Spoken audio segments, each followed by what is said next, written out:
नमस्कार दोस्तों, मैं हूं आपका दोस्त आपका होस्ट आर के और आप देख रहे हैं आर के ट्रेडिंग। तो दोस्तों, संडे का दिन है 30 अप्रैल 2023 और आपके सवाल मेरे जवाब का 216वां एपिसोड लेकर आपके सामने में हाजिर हूँ। बहुत सारे लोगों ने सवाल भेजे, बहुत अच्छे सवाल भी थे।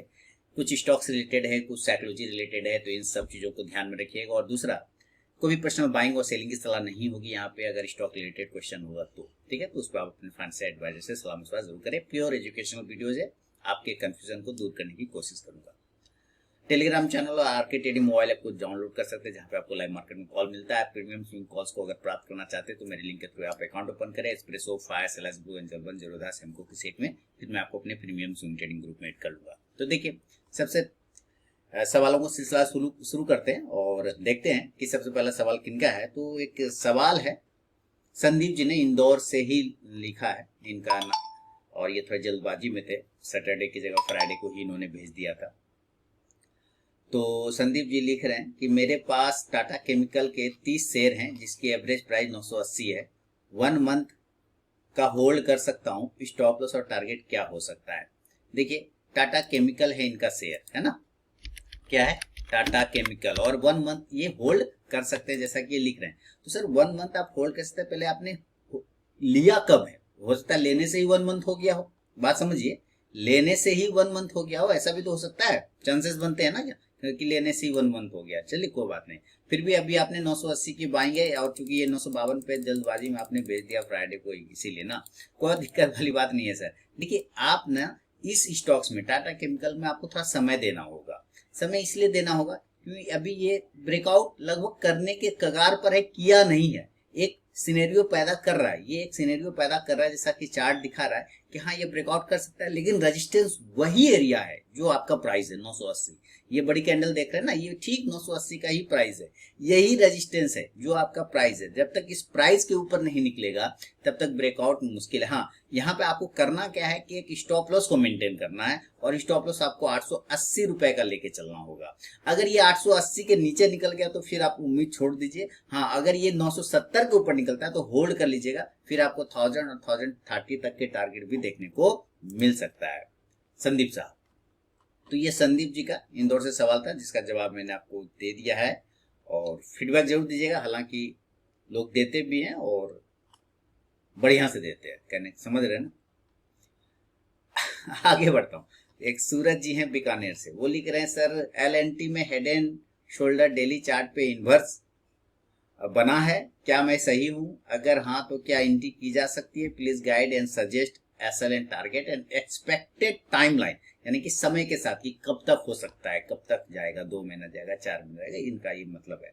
Thanks and valuable and learnable guidance without any consideration, Suraj Bikaner. Okay sir, L N T already breakout हो गया। अभी जब आपने वीडियो अगर शुरू से देखा होगा तो आपने देखा होगा कि LNT का चार्ट ही मेरे सामने लगा हुआ था।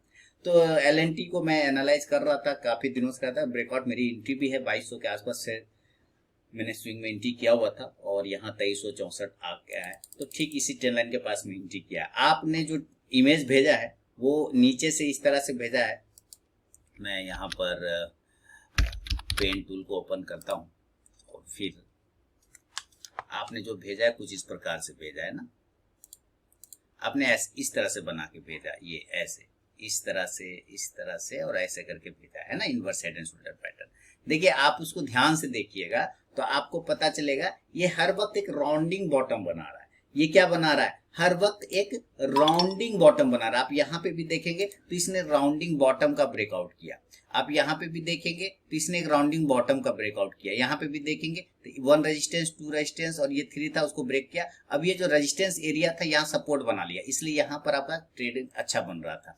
फिर यहाँ पर से ऊपर की तरफ गया, एक राउंडिंग बॉटम का ब्रेकआउट किया था। अब जो ये ब्रेकआउट किया है तो हो सकता है ये भी थोड़ा ऊपर जाए और वापस से नीचे आ जाए। कहाँ आ जाए? वापस से नीचे। फिर जो आपका स्टॉप लॉस आएगा वो लगभग एक 2250 रुपए के आसपास का बनेगा स्टॉप लॉस। तो एंट्री किया जा सकता है, लेकिन आपको थोड़ा सा यहाँ पे स्टॉप लॉस बड़े बन जाते हैं, 2170 2150 का स्टॉप लॉस बन जाता है, ये प्रॉब्लम हो रहा है। एंट्री किया जा सकता है, कब? अब यहाँ पे भी है कि कब एंट्री करेंगे, खुलते के साथ एंट्री करना है, जब तक वो अपने हाई जोन को ब्रेक नहीं करे। आप देख रहे हैं ये सस्टेन कर रहा है, या तो वापस से आपको 2300 के आसपास मिले, या ये आपको 2370 के ऊपर मिले, या तो 2300 के आसपास में मिले या 2370 के ऊपर मिले, फिर आपकी यहाँ पे एंट्री बनेगी। क्लियर ना।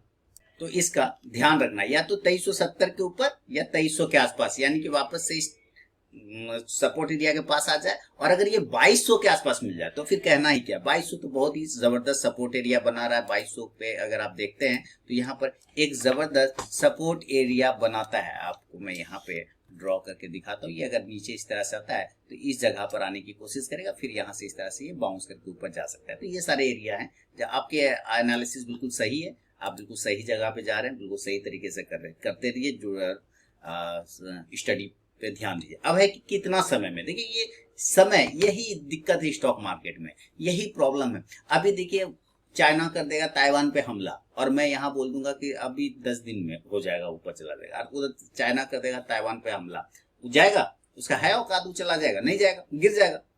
यही है टाइम। आप फ्यूचर क्या हो सकता है कल, ये वो ग्लोबल सिनेरियो हमेशा 5% का रिस्क बना रहता है, लेकिन जिस तरह से ये जा रहा है तो मेरे ख्याल से ये लगभग आपको 15-20 दिन का एक समय ले सकता है, जहां पर से ये 2400 के एरिया को ब्रेक कर सकता है 15 से 20 दिन के अंदर। हो सकता है मार्केट बहुत अच्छा रह, चूंकि अभी मार्केट बहुत ऊपर भागा हुआ है तो ये सब भागा, एक करेक्शन करेगा तो थोड़ा सा डाउन हो सकता है, तो 15-20 दिन का टाइम लग सकता है। लेकिन अगर इस बीच ग्लोबल सिनेरियो कुछ हो गया तो हो सकता है ये आपको नीचे भी मिल जाए। तो ये कंडीशन हमेशा लगा रहेगा सूरज जी, ये इस बात का ध्यान देना आपको। बाकी आपको मैंने लेवल बता दिए, एंट्री पॉइंट बता दिया, कहां पर आपकी एंट्री बनेगी, ये सारी चीज आपको समझा दिया। चलिए, तो सूरज जी का भी हो गया, बीकानेर से सवाल था।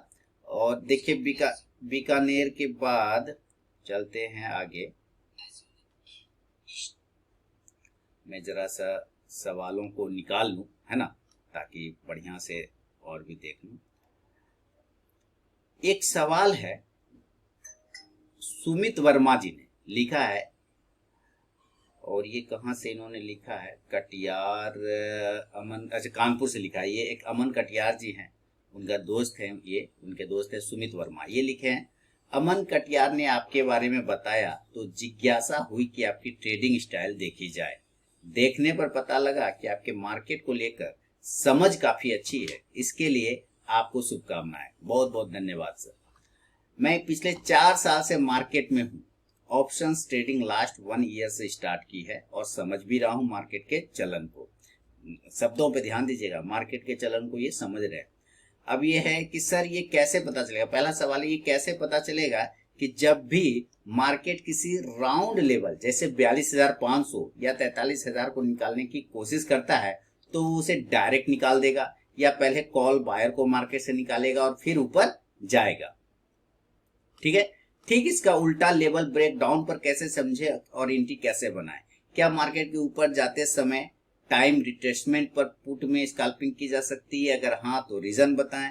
दूसरा सवाल है, बैंक निफ्टी इंडेक्स में वॉल्यूम के चार्ट नहीं दिए जाते हैं, अगर वॉल्यूम देखकर बैंक निफ्टी ट्रेड करना है तो कहां से वॉल्यूम देखे। क्या कॉल या पुट का प्राइस चार्ट से ब्रेकआउट या ब्रेकडाउन का वॉल्यूम देखकर ट्रेड किया जा सकता है, जिससे फॉल्स ब्रेकआउट या फॉल्स ब्रेकडाउन का सही अंदाजा मिल सके। हो सके तो इसे चार्ट पर एग्जांपल से समझाएं।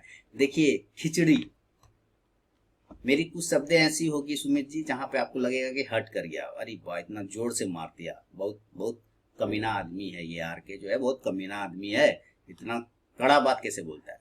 लेकिन ये आपके भले के लिए मैं बोल रहा हूँ। खिचड़ी बीमार आदमी को खिलाया जाता है, खिचड़ी में दाल मिला दिया, चावल मिला दिया, 2-4 तरह का सब्जी डाल दिया, हल्दी डाल दिया, नमक डाल दिया, पानी डाल दिया, मैंने सब कुछ करके चढ़ा दिया। खिचड़ी बीमार आदमी को सूट करता है। आप बीमार हैं?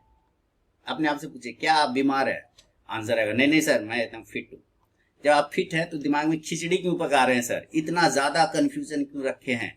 इतना ज्यादा क्यों कंफ्यूजन रखा है आपने? करना क्या चाह रहे हैं आप इस मार्केट में? चलन को समझ रहे हैं आप, लेकिन आपको मार्केट के चलन को बाद में समझना है, पहले अपने दिमाग के बिहेवियर को समझना है। मार्केट के चलन को बाद में समझेंगे, पहले आपको मार्केट में बाद में काम करना है। बैंक निफ्टी में इंडेक्स में बाद में काम करना है, आपको पहला काम यहाँ करना है। ये थोड़ा बीमार हो रहा है आपका, ये थोड़ा सा प्रॉब्लम दे रहा है आपको, बहुत ज्यादा प्रॉब्लम दे रहा है। इतना ज्यादा कंफ्यूजन अगर हो जाए दिमाग में तो कुछ दिन का रेस्ट लेना चाहिए। देखिए मैंने पहले ही माफी मांग ली आपसे कि मेरे शब्दों का हो सकता है आपको थोड़ा सा लगे कि ऐसे कैसे बोलता है ना। लेकिन ये आप थोड़ा ध्यान से सुनिएगा जो मैं आपको कह रहा हूं, जो बता रहा हूं, कि अगर ज्यादा कंफ्यूजन स्टार्ट हो जाए तो वहां पे आप डिसीजन नहीं ले पाएंगे सही से, बिल्कुल नहीं ले पाएंगे। तो आप पहले डिसाइड करिए कि आप स्टॉक्स पे करना चाह रहे हैं कि पहले आप इंडेक्स पे करना चाह रहे हैं। ध्यान से सुनिए, आप 3-4 साल से कर रहे हैं, पिछले 1 साल से इंडेक्स पे कर रहे हैं, इसका मतलब स्टॉक्स पे आप कर चुके हैं। अब पहले मुर्गी की पहले अंडा, इसका आंसर नहीं मिलता है, लेकिन इस बात का आंसर मिलता है कि पहले कैश की पहले ऑप्शन। तो पहले कैश आता है, उसके बाद ऑप्शन आया, ठीक है। तो जो ऑप्शन पे आएगा ना, जो ऑप्शन पे बिहेव होगा, जो ऑप्शन के चीजों पे बिहेव होगा, जो ऑप्शन के चार्ट पे बिहेव होगा, वो सबसे पहले आपको कैश पे दिखता है। लेकिन एक जगह पे मार खा जाता है कैश और ऑप्शन, वो है टाइम को लेके, वो भी खासकर बायर। जब कोई बायर होता है ना, तो उसके साथ एक टाइम लग जाता है कि भाई इतने समय में जाना चाहिए, नहीं तो तुम्हारा पैसा खत्म हो जाएगा, प्रीमियम माइनस में आ जाएगा, प्रीमियम डिके हो जाएगा। तो कैश की चीजें ऑप्शन में काम करती है, इंडेक्स पे काम करती है, सेम प्रोसेस। अगर वहां कोई कैंडल बना तो उस कैंडल का इंपैक्ट जो वहां आएगा कैश पे, वो इंपैक्ट यहां आएगा। लेकिन अगर वो इन कैंडल बनने के बाद मार्केट थोड़ा साइडवेज हो जाता है, तो आपका कैश में प्राइस भले कम ना हो, लेकिन ऑप्शन में प्राइस कम हो जाएगा, क्योंकि मार्केट रुक गया, साइडवेज हो गया, तो प्रीमियम डिके हो जाएगा। तो यहां पे वो प्रॉब्लम हो जाती है। तो इस बात का ये माइनस पॉइंट हमेशा लेके आपको चलना होगा कि इस चीज को आपको कंसीडर करना है कि अगर टाइम लग जाता है किसी चीज के साथ, तो आप, और खासकर ऑप्शन में, तो प्रीमियम डिके हो गया, वो भी बायर होगा, बायर लोग। एक बात ये समझ में आ गया। दूसरी बात, आपका जो दूसरा चीज है कि क्या वॉल्यूम को देख के, है ना, जो ब्रेकआउट होता है, राउंड लेवल का जो ब्रेकआउट होता है, तो डायरेक्ट ब्रेक कर देगा कि सबसे पहले जो डरपोक आदमी रहेगा उसको बाहर निकालेगा, है ना। डरपोक आदमी कॉल बायर जो होता है वो डरपोक ही होता है, सेलर ताकत वाला होता है, बायर डरपोक होता है। बायर इसलिए डरपोक होता है, मैं आपको बता दूं, लोग यहाँ पे मेरी बातों को ये कहेंगे ना ये तो उल्टा है। बायर इसलिए डरपोक होता है क्योंकि उसके पास पैसा नहीं है ज्यादा, है ना, वो कम पैसा देके सिर्फ प्रीमियम देके जो है ज्यादा कमाना चाहता है। सेलर ताकतवर होता है, उसके पास पैसा भी ज्यादा होता है ना, वो जानता है कि हम कितना रिस्क ले सकते हैं, बहुत ज्यादा रिस्क लेने का क्षमता रहता है, इसलिए उसमें हिम्मत होता है। बायर में हिम्मत कम होता है, क्लियर है ना। तो सबसे पहले वो डरपोक आदमी को जरूर बाहर निकालता है, लेकिन बाहर वो नहीं निकालता है, लोग निकल जाते हैं। जैसे मैं यहाँ पे आपको चार्ट पे समझाऊं, क्या होता है कि लोग निकल जाते हैं। यहाँ पे देखिए, यहाँ पे 43,000, आप यहाँ पे देखिए, 1 मिनट मेरा चार्ट ओपन हो रहा है, यहाँ पे देखिए चार्ट पर आ गए हैं। और बैंक निफ्टी की बात करें, जैसे आपने कहा ना कि राउंड नंबर को ब्रेक करने पर क्या वो डायरेक्ट निकाल देगा या फिर कमजोर को पहले, बायर को पहले निकालेगा, इस तरह का आपने पूछा। तो देखिए, मैं हमेशा कह रहा हूँ कि जो बायर होते हैं, जो ऑप्शन बायर खासकर होते हैं, वो कमजोर होता है। वो उसका थोड़ा सा भी लगेगा कि अरे यार यहाँ पर से प्रॉब्लम हो गया, तो साइडवेज हो जाएगा। देखिए, मैं फिर से आपके एक बार सवाल को देख ले। तो अब यहाँ पे देखिए, ये 15 मिनट का चार्ट को लगा लीजिए या 5 मिनट के चार्ट को लगा लीजिए, डजंट मैटर। जैसे लास्ट टाइम का बात कर रहा हूँ मैं, फ्राइडे की बात कर रहा हूँ कि बैंक निफ्टी ने 43,000 के लेवल को कितना देर रिस्पेक्ट किया। आप देखिए यहाँ से एकदम सुमित जी, नॉर्मल बनना है आपको, एकदम नॉर्मल बनना है। आप बिल्कुल सही जगह काम कर रहे हैं, सही चीजों को ध्यान दे रहे हैं, बिल्कुल बस, लेकिन थोड़ा सा नॉर्मल हो जाना है, नॉर्मल हो जाना है। मतलब मैं हमेशा कहता हूँ कि avoid rocket science, use home science, है ना। कि रॉकेट साइंस को, ट्रेडिंग में रॉकेट साइंस को दूर कर दीजिए। ट्रेडिंग में रॉकेट साइंस नहीं चलता, होम साइंस चलता है कि सब्जी में कितना नमक डालना है। अगर वो पता हो गया तो आप ट्रेडिंग कर लेंगे। तो यहाँ पे नॉर्मल चीजें करनी है। क्या नॉर्मल चीजें करनी, जैसे आपने देखिए ये फर्स्ट टाइम क्या किया, यहाँ पे 43,000 के लेवल को अगर मार्केट खुला, तो मार्केट खुला 43,000 के ऊपर, 43,100 के आसपास में खुला, 43,100 के ऊपर में खुला। लेकिन यहाँ पर गिरावट आया। गिरावट क्यों आया पता है, यहाँ पर क्यों गिरावट आया, क्योंकि पिछले कई दिनों से bank Nifty already position higher high में जा रहा था, पोजीशन अप साइड में जा रहा था। यानी कोई तो होगा जिन्होंने 42,500 पे पोजीशन बनाया होगा, कोई होगा जो 42,600 पर पोजीशन बनाया होगा। तो वो व्यक्ति अब ये दिमाग में लेके बैठा है कि 42,500 और 42,600 के आसपास अगर मैं ले रखा हूं, तो यहाँ से 500 पॉइंट भी मुझे मिलता है तो काफी अच्छा बेनिफिट मिल जाएगा। यानी वो उसी अपने साइकोलॉजिकल लेवल 43,000 के आसपास या 43,000 के थोड़ा ऊपर सोच लेता है कि यहाँ पर जाएगा तो मैं निकल जाऊंगा। तो सबसे पहले उस बंदे को वो निकालेगा, मार्केट नहीं, वो बंदा खुद निकल जाएगा। तो यहाँ पर जैसे ही मार्केट खुला, उन लोगं ने अपनी पोजीशन को यहाँ पे क्या किया, स्क्वायर ऑफ कर दिया, यहाँ पे पोजीशन काट दिया, ठीक है।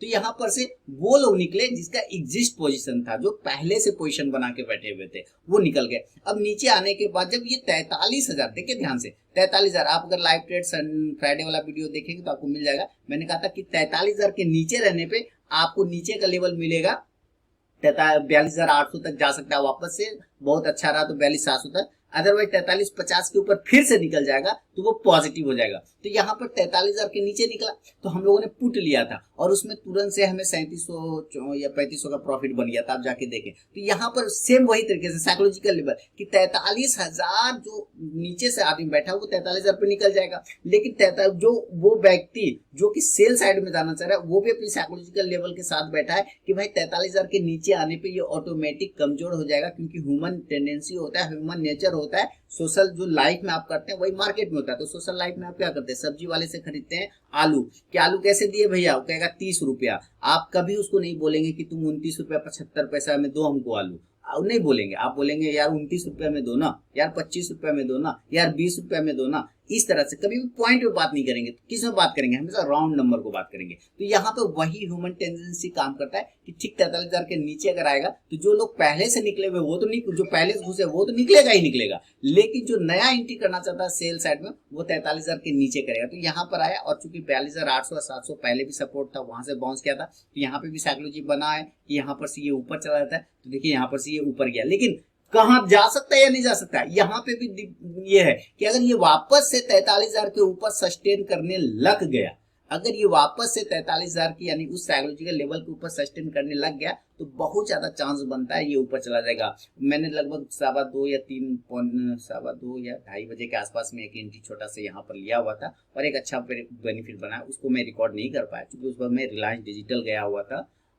एक टीवी लेना था मुझे, स्मार्ट टीवी, तो वहां जाके मैं जब मोबाइल में पोजीशन देख रहा था तो अच्छा बेनिफिट हो रहा था मुझे, ठीक है। अब यहाँ पे देखिए यहाँ क्या हुआ, यहाँ पर इसने 1 बजे के आसपास उस एरिया को क्लेम करना स्टार्ट किया, 1 बजे के आसपास, और यहाँ एग्जैक्ट नहीं निकाला, ऐसे नहीं मारा कि तुरंत से निकल गया, नहीं ना, रुका। यहाँ पे क्या कहते हैं, यहाँ कितना देर, 1 घंटा तक यहाँ पे वेट करवाया, आधा घंटा तक वेट करवाया। यहाँ पे किसको वेट करवाया, यहाँ पे किसको वेट करवाया, उन कमजोर लोगों को वेट करवाया जो कि इस बात को मान रहा था कि यार 43,000 के नीचे आता है तो गिरावट आ गया, या वापस से 43,000 के पास गया तो ये फिर से गिरेगा। ये यहाँ पे उन लोगों का एसएल काटा बैठ के, यहाँ पे उन लोगों का प्रीमियम खा गया बैठ के, ठीक है, प्रीमियम खा गया, क्योंकि ये पता था कि वापस से 43,000 के ऊपर अगर सस्टेन करना स्टार्ट हो जाएगा और डाउ वगैरह वगैरह इसको सपोर्ट करना स्टार्ट कर जाएगा, तो आप यहाँ पे देखिए कि कैश किस तरह से एक बार 42,950 का लो लगाया, यानी एक झटका दिया उसको जो पुट साइड में बैठा था कि भाई 43,000 के नीचे जा रहा हूं,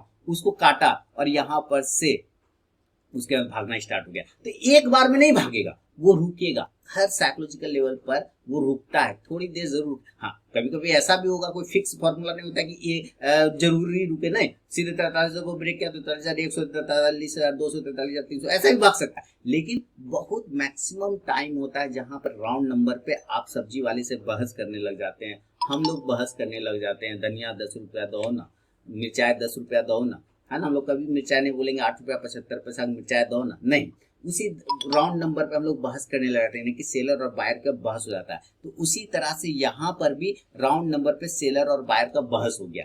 इस में कौन जीता, जो कॉल बायर था 43,000 के ऊपर कह रहा था कि हम इसको 43,000 के ऊपर अगर टिक गया तो हम इसको ऊपर लेके चले जाएंगे। तो यहाँ पे ये देखिए सेम उसी कंडीशन से 43,000 के ऊपर टिकना स्टार्ट हो गया, तो ये जबरदस्त। और मैंने कहा था कि 43,050 इसके ऊपर टिक जाएगा, आप लाइव ट्रेड का वीडियो देखिएगा, मैंने साफ वहां पे बोला था 43,050 के ऊपर टिकेगा तो ये फिर भागेगा। तो आप यहाँ पे देखिए 43,050 के ऊपर यहाँ पर से रुकना स्टार्ट हुआ और उसके बाद तो देखिए कैसे भागा, है ना, जबरदस्त तरीके से भागा। तो इन चीजों को आपको समझना है कि राउंड नंबर पे रुकता है, थोड़ा सा वेट करवाता है, कमजोर हृदय वाले को बाहर करवाता है, जो कि ज्यादा होल्ड नहीं कर सकता है, कमजोर मनी, कमजोर पैसा, कमजोर दिमाग वाला, उसको वो बाहर करवाएगा, डराएगा उसको। और लेकिन उसके बाद अगर सारी चीज उसके फेवर में है और उसी इंपॉर्टेंट लेवल के ऊपर, जो कि अगर आप चार्ट एनालिसिस किए हुए हैं, चार्ट एनालिसिस इसको तो छोड़ना ही नहीं है, चार्ट एनालिसिस इसको पकड़ के चलना है। अगर एनालिसिस किए हुए हैं कि हाँ 43,050 के ऊपर अगर निकलेगा तो वापस भागेगा, तो फिर जीत आपकी हो जाएगी। तो कोई एक चीज में नहीं जाएगा, तुरंत से एक बार में नहीं जाएगा, थोड़ा रुकेगा, थोड़ा टाइम। आप किस साइड बैठे, ये है, डिपेंड करता है आप पे। तो ये आप यहाँ पे एग्जांपल के साथ समझ गए वहां पे किस तरह से यहाँ पे निकाला है कमजोर लोगों को।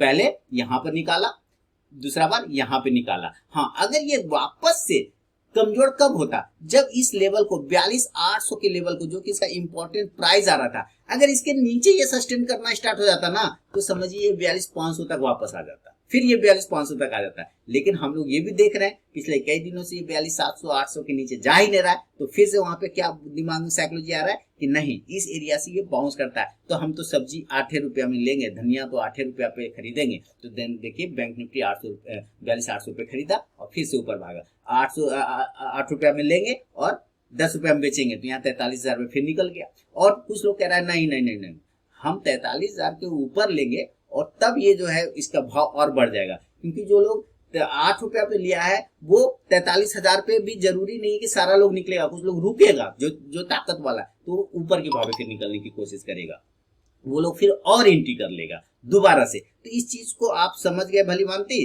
कि कैसे निकलता है सुमित जी, कोई भी चीज एक बार में नहीं जाता। इसी तरह से अपोजिट भी होता है, इसी तरह से जैसा सेल साइड में भी होगा, अपोजिट साइड में भी होगा कि जब किसी खास लेवल को ब्रेक करेगा तो वो फिर वही साइकोलॉजिकल लेवल को, तो वहां तक देखिए, आप यहाँ पे देखिए 42,000 के लेवल को यहाँ से इसने ब्रेक किया था।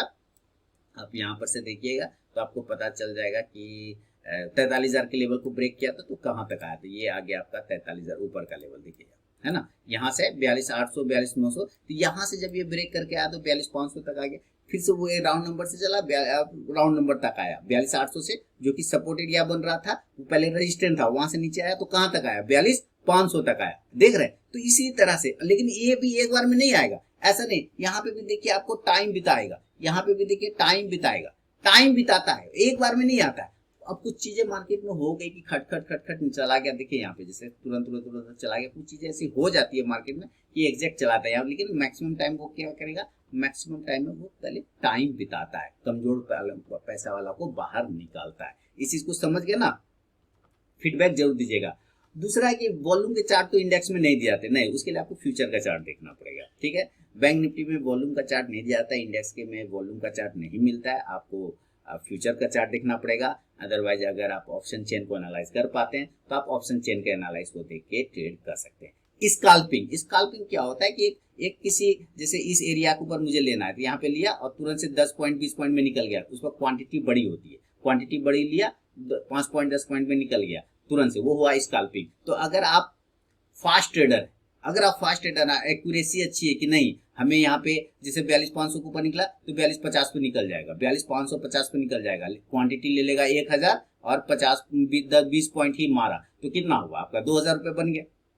सीधी बात है, सीधा कितना बना 2,000 रुपये बन गया। अगर 10 पॉइंट तो यहाँ से अगर ले लेंगे तो 2,000 रुपये तुरंत से बन जाएगा। क्वांटिटी उठा लेगा, कुछ लोग 20,000 बना लेगा, क्वांटिटी उठा लेता है बड़ा। स्काल्पिंग वही होता है, फास्ट, माने खास पॉइंट पे एंट्री किया और तुरंत से कुछ पॉइंट लेके बाहर आ गए, वेट नहीं कर सकते आप स्काल्पिंग में, वेट नहीं कर सकते।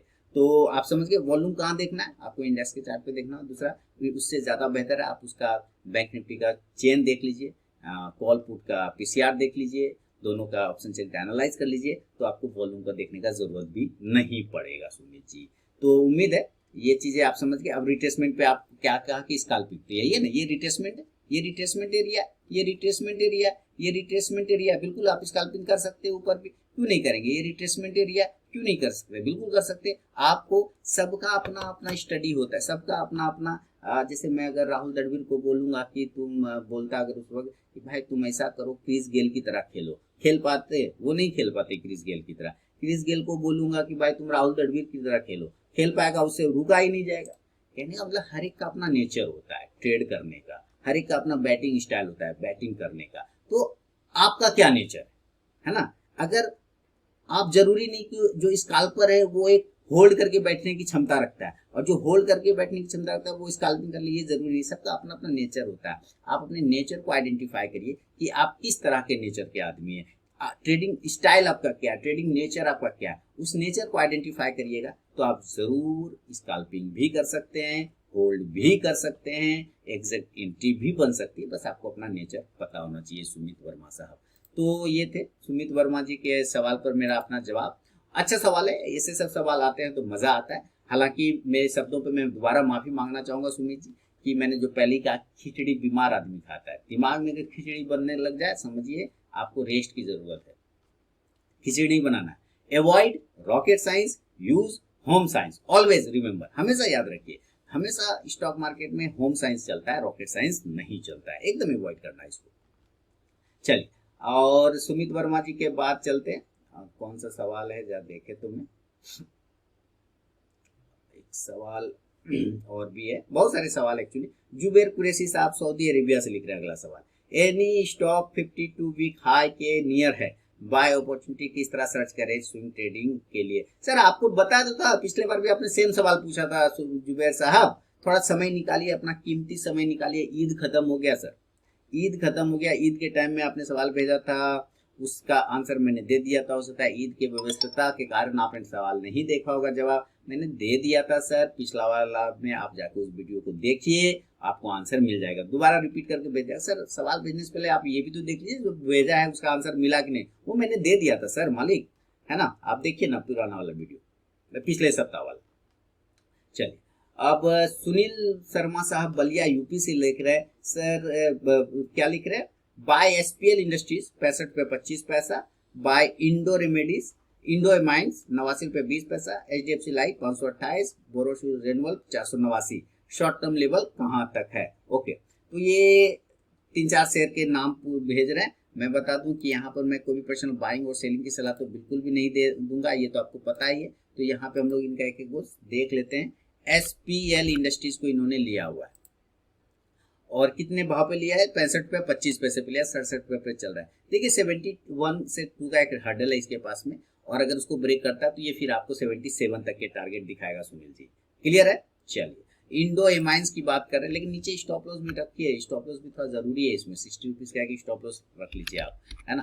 अब इंडो एमाइंस आप लिख रहे हैं, तो चलते हैं इंडो एमाइंस, यहाँ पे आ गया इंडो एमाइंस, और इनको आपने लिया 89 रुपये 20 पैसे पे, 89-30 का रेंज चल ही रहा है। एक स्विंग लो जो है 70 रुपये का स्टॉप लॉस लगा लीजिए, ऊपर रेजिस्टेंस है 95 रुपये का, ब्रेक करेगा तो फिर 115 तक जाने की कोशिश करेगा Indo amines. HDFC life sir अभी तो उसमें मूवमेंट आना स्टार्ट ही हुआ है, उसको होल्ड रखिए एचडीएफसी लाइफ को। अभी तो 528 पे लिया है ना, अभी तो ठीक ठाक है, अभी तो मूवमेंट आना स्टार्ट ही हुआ। आप देख रहे हैं 470 से ऊपर की तरफ भागा। एक सपोर्ट एरिया जो स्टॉप लॉस है वो 480 के आसपास का बनेगा, रजिस्टेंस 550 का, अगर वो 550 ब्रेक करता है तो ऊपर के लेवल 600-620 तक के टारगेट आपको आराम से देखना सकता है एचडीएफसी लाइफ। ये सारी चीजें ध्यान में रखिए।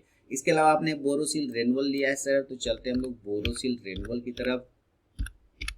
बोरोसिल, और ये आ गया बोरोसिल, आपका प्राइस है बोरोसिल 489 रुपये पे, और देखिए 489 पे लिया है, 405 चल रहा है, तो होल्ड कर लिए। ग्लास प्रोडक्ट के कार में इसका यूज होता है, ज्यादातर घर में भी इसका यूज होता है बोरोसिल, इसको होल्ड करके चलिए। ऊपर एक रेजिस्टेंस एरिया 422 से 23 रुपये का, 489 पे आपने लिखा है, 405 चल रहा है, तो खैर कोई दिक्कत। 489 ये गया कब था ये देखना है, और एक्चुअली आप शायद ने गलत लिखा है कि आपने यहाँ पे लिया है क्या, ऊपर इतना भाव पे ऊपर लिया है, तब तो होल्ड करना पड़ेगा। मुझे लग रहा है आपने गलत प्राइस लिखा है, 489 नहीं, आपने 409 लिखा होगा। फिर भी चलिए मैं मान के चलता हूँ जो आपने लिखा है वही सही है, 489 का। तो ऊपर तरफ एक रेजिस्टेंस है 425, ब्रेक करेगा तो थोड़ा ऊपर मूवमेंट बन सकता है सर, अदरवाइज होल्ड करिए। 310 का एक स्टॉप लॉस लगेगा यहाँ पे।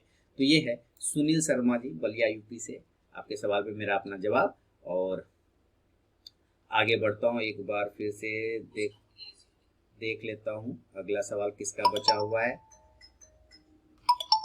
अगला सवाल है सुनील जी का हो गया। जुबेर साहब के लिए तो बता ही दिया कि भाई अपना पुराना वीडियो देख लीजिए, पिछला वाला मिल जाएगा। सुमित वर्मा साहब का हो गया।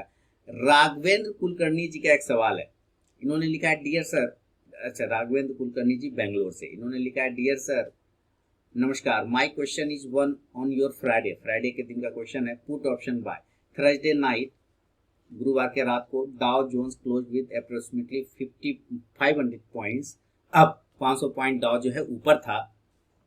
आई expected our market to open with gap up but not happen, लेकिन ऐसा नहीं हुआ। Opening market went down, open market हुआ नीचे चला गया। On Friday in live session you bought put options and it gave a good gain, sir, even though Dow Jones closed with positive, how you took decision is market will fall and entered put option, this is my question.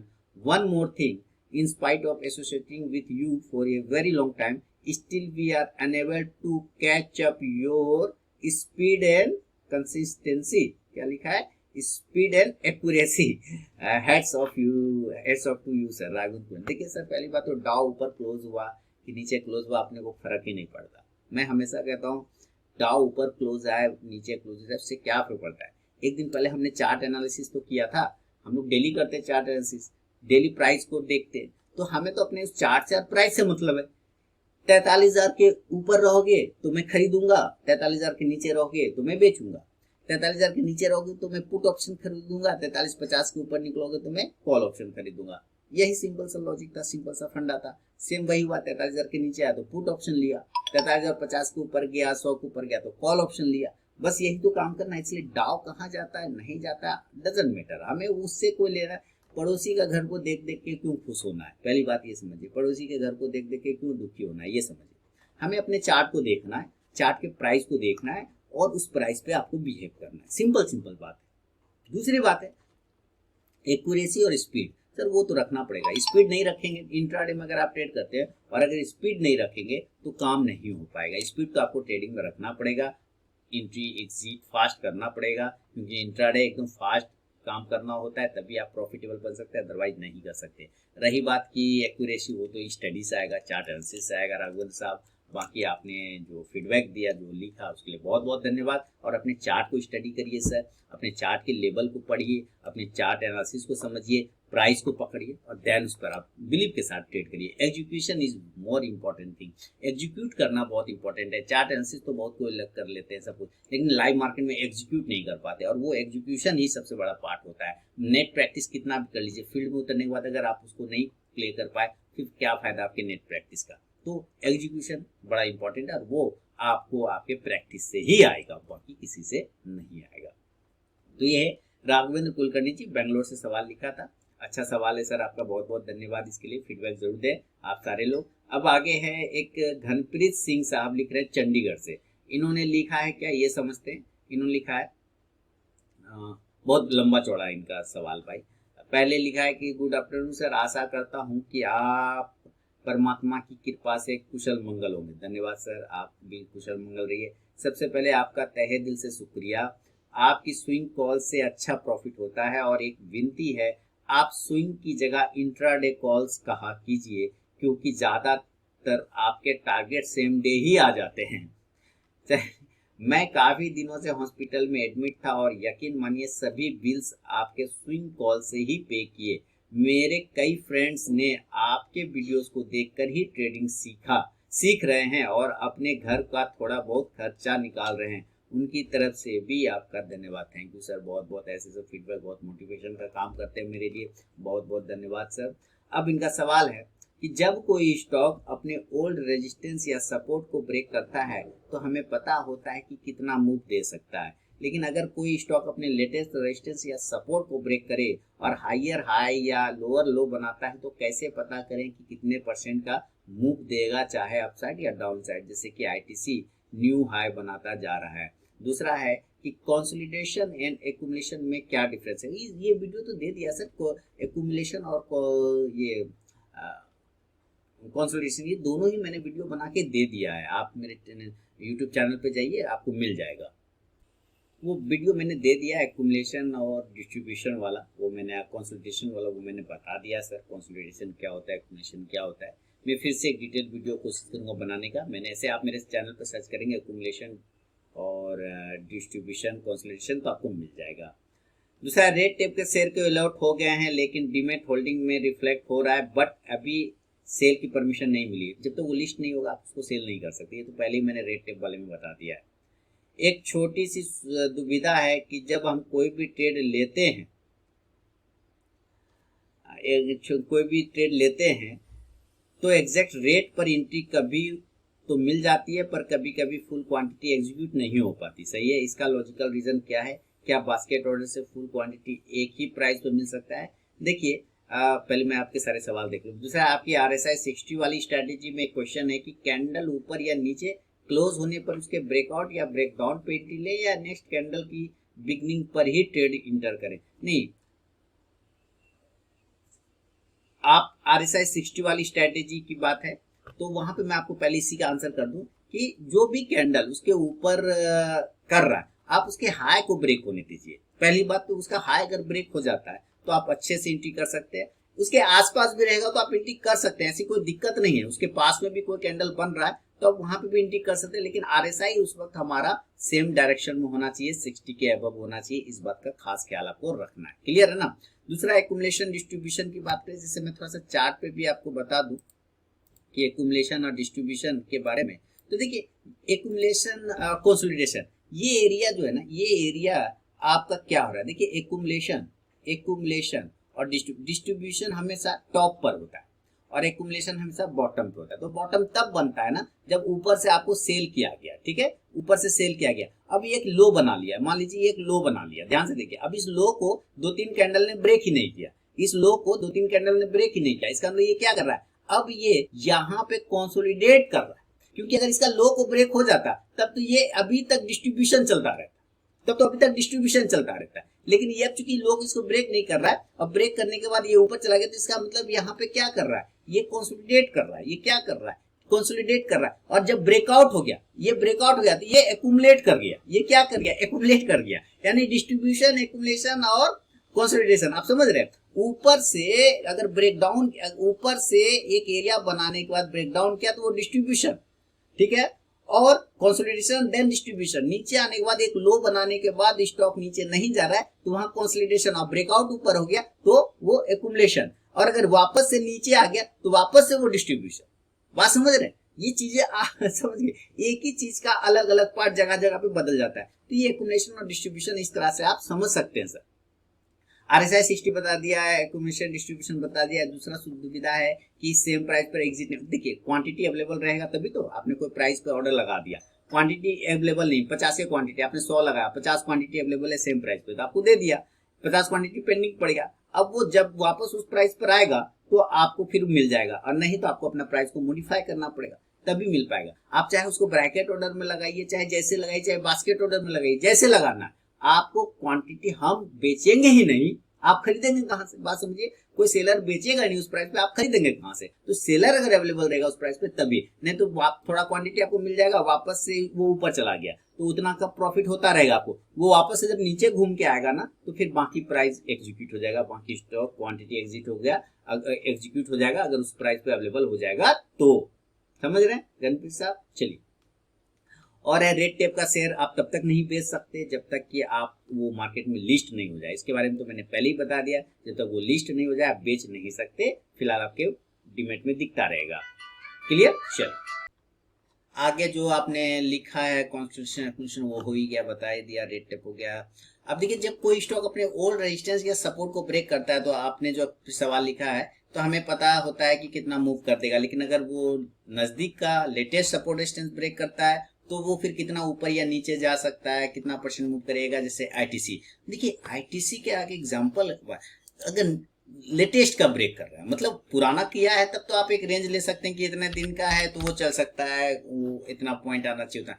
Latest का तो latest आप या तो short term में करिए, daily के chart पे आना चाहिए, तो डेली के चार्ट पे जो भी उसने ऊपर रेजिस्टेंस बनाया डेली के चार्ट पे नजदीक में, या जो भी एक बेस बनाया है, फिबोनाची रिट्रेसमेंट का यूज करके आप उसको देख सकते हैं कि अगर यहां से वहां तक निकला है तो कितना ऊपर या कितना नीचे जाना चाहिए। फिबोनाची रिट्रेसमेंट इसके लिए यूज किया जाता है कि कहां तक वो जा सकता है, कहां तक नहीं जा सकता है। जैसे कि एक एग्जांपल जैसे आईटीसी है, अब मान लीजिए आईटीसी तो जा ही नहीं रहा था, यहाँ पर यहाँ एक एग्जांपल लेते हैं, समझते हैं कि आईटीसी तो यहाँ तक जा ही नहीं रहा था, मान लीजिए इसके ऊपर ये जा ही नहीं रहा था, नहीं न जा रहा था। चलिए, तो अब इसके ऊपर चला गया तो आईटीसी कितना जा सकता है, तो आप यहाँ पे देख रहे हैं ना एक रिट्रेसमेंट एरिया ये है ना, इतने दिन का कंसोलिडेट किया तो हो सकता है सबसे पहले इतना पॉइंट देने का कोशिश करेगा, तो ऊपर का भाव पकड़ लेते हैं 390 के आसपास और नीचे का भाव पकड़ लेते हैं 370, तो 20 पॉइंट, तो 390 और 20 410 हो गया। तो 410 पर कुछ लोग जरूर एग्जिट किए होंगे, देख रहे हैं यहाँ पे रेड कैंडल निकल गया, बन गया ना, तो कुछ लोग एग्जिट कर गया।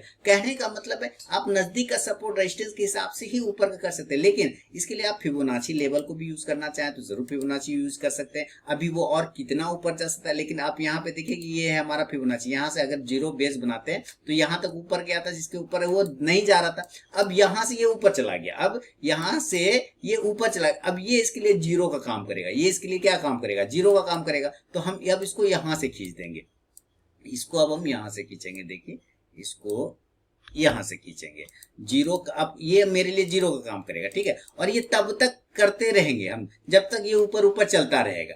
जैसे वहां से रिजेक्शन आना स्टार्ट करेगा यानी कि 1 बना देगा, यहां से ये 1 बन गया। अब यहां से ऊपर में जब ये जीरो जीरो बना देगा यानी कि एक रेड वाला कैंडल बना देगा, आपको पहला एग्जिट वहां पर कर जाना है।